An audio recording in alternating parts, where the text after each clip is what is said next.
कृपा से प्राप्त होगा। भगवान की कृपा के बिना संभव नहीं है। और भगवान की कृपा क्या है? ये मनुष्य शरीर।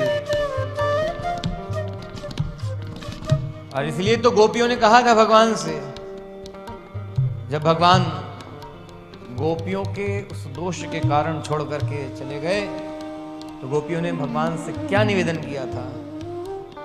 तव कथामृतम, तव कथामृतम तप्त जीवनम कविभिरीडितम कलमशापहम। आपका कथामृत जब प्राप्त होता है, देखिए गोपियों का चरित्र जो है, गोपियों की स्थिति सबसे ऊंची है, सबसे ऊंची।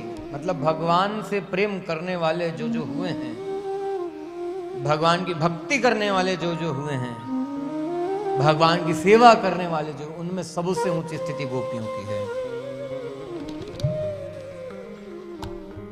तो जब गोपियों की बात आती है, तब उसमें फिर सब आ जाते हैं। मतलब गीता की दृष्टि से देखें तो कर्म योगी, ज्ञान योगी, भक्ति योगी और जितने जितने योग कहे गए हैं, जो जो साधन करने वाले साधक कहे गए हैं, उन सब की बात आ जाती है। गोपियों में सब समाहित है। और समाहित कैसे हैं? वो भी गोपियों ने भगवान से निवेदन किया। चीर हरण प्रसंग में गोपियों ने भगवान से वो निवेदन किया।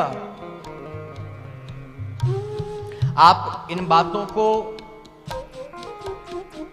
जोड़ते जाइएगा तारों से। हम यहां कह रहे हैं, संभव है आगे न कहें कि ये पहले कहा था। आप जोड़ते जाइएगा। तो गोपियों ने भगवान से यह निवेदन किया चीर हरण प्रसंग में कि हम आपकी दासी हैं। और दासी का मतलब आत्मार्पण भगवान के चरणों में जो किया है हुआ है।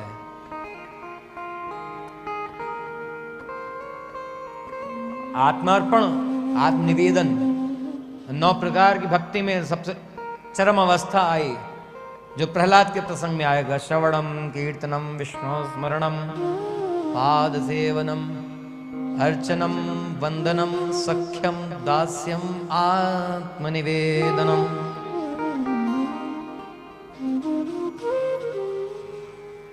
तो ये आत्मनिवेदन वाली स्थिति में जब गोपियां आई, तो कहा भगवान से, हम आपकी दासी हैं। भगवान ने कहा ठीक है, मेरी दासी हैं तो मैं आपको प्राप्त होऊंगा। मुझे प्राप्त करने के लिए ही ये व्रत कर रही थी ना, तो मैं आपको प्राप्त होऊंगा।